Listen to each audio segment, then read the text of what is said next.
दिवाकर नमस्तुभ्यं प्रभाकर नमोऽस्तु ते। सप्ताश्वरथमारूढं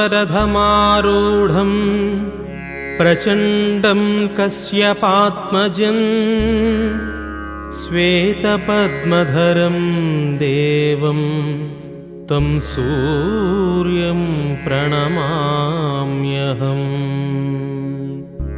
लोहितं रथमारूढं सर्वलोकपितामहं महापापहरं देवं तं सूर्यं प्रणमाम्यहम्।